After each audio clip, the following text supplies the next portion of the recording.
Vous savez déjà comment écrire en français. Mais là, je vais vous montrer comment écrire en mathématiques. Là, vous allez dire, ben oui, mais on sait, c'est la même affaire, il faut juste écrire avec des chiffres. Pas tout à fait. Voici un problème que j'ai sorti d'un manuel de l'université en génie. Alors, ça, c'est la question. Et il y a deux types de phrases. Il y en a en français et il y en a en mathématiques. Là, c'est vraiment de l'anglais, mais faites semblant que c'est en français. Alors, il y a deux caractéristiques que je veux vous montrer qui diffèrent entre le français et les maths. La première, c'est que toutes les phrases en français commencent contre la marge.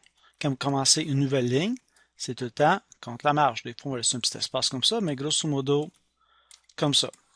Tandis que les phrases en mathématiques, on les voit bien, sont tout le temps centrées. Et ce qui est plus important que la marge, ce sont d'écrire les égales un par-dessus l'autre, comme ça. On les voit partout.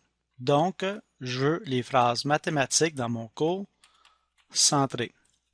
La deuxième différence entre le français et les maths, bien, voici on a le français. Vous voyez, on n'écrit pas interligne. Là. Il n'y a pas beaucoup d'espace entre chaque ligne.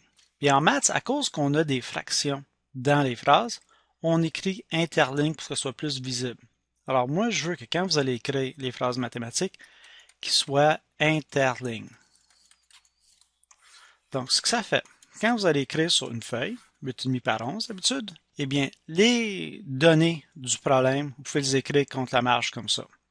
Mais la phrase mathématique, le calcul, lui, je le veux centré, comme ça, et à la fin, on a quelque chose comme un x égale une réponse, puis encadré. Mais je veux que ça soit centré. Si vous avez un dessin à faire, vous le faites en haut ici. De quoi que ça a l'air, ça? Voici un examen, je pense, secondaire 3 de l'année passée. Alors, on voit les calculs mathématiques sont ici, les égales un par-dessus l'autre, et les données contre la marge. Voici un autre problème avec un dessin. Alors, le dessin en haut ici, centré avec tous les détails, et on a deux phrases en français qui décrivent les étapes. Ça, c'est collé contre la marge. Et les calculs centrés avec l'égal un par-dessus l'autre. C'est ça ce que j'exige dans mon cours. Je n'accepterai pas des calculs mathématiques collés contre la marge.